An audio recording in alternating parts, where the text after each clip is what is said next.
আসসালামু আলাইকুম রহমতুল্লাহ। প্রিয় দর্শক, কেমন আছেন? আশা করি ভালো আছেন। প্রিয় দর্শক, বিশ্ব ইস্যুতে বাংলাদেশিদের সুখবর দিল ভারত। চলুন বিস্তারিত জেনে নিই দৈনিক ইত্তেফাকের মাধ্যমে। প্রিয় দর্শক, বাংলাদেশের জন্য ভারতীয় বিশ্ব ইস্যুর হার বাড়ানো হবে বলে জানিয়েছেন দেশটির পররাষ্ট্র সচিব বিক্রম মিসরি।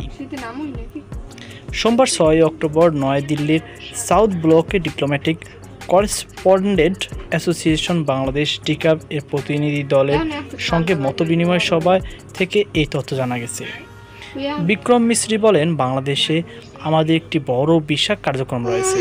এটি গত বছরের জুলাই এবং আগস্টের ঘটনার আগে যে স্তরে ছিল এখন সেই স্তরে নেই, কিন্তু আজও বাংলাদেশ যে বিশ্ব ইস্যুর সংখ্যা রয়েছে তা বিশ্বের যে কোনো জায়গায় আমাদের বৃহত্তম বিশাল কার্যক্রমের মাধ্যমে একটি।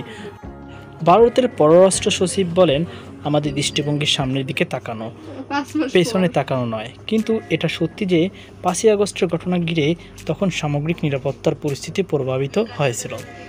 এর ফলে ভিসা পরিষেবা দেওয়ার জন্য আমাদের প্রয়োজনীয় লোকসংখ্যা পুনর্বিন্যাস করতে হয়েছে। এখন আমাদের ভিসা কার্যক্রমের আগের চেয়েও অনেক বেশি বেড়েছে।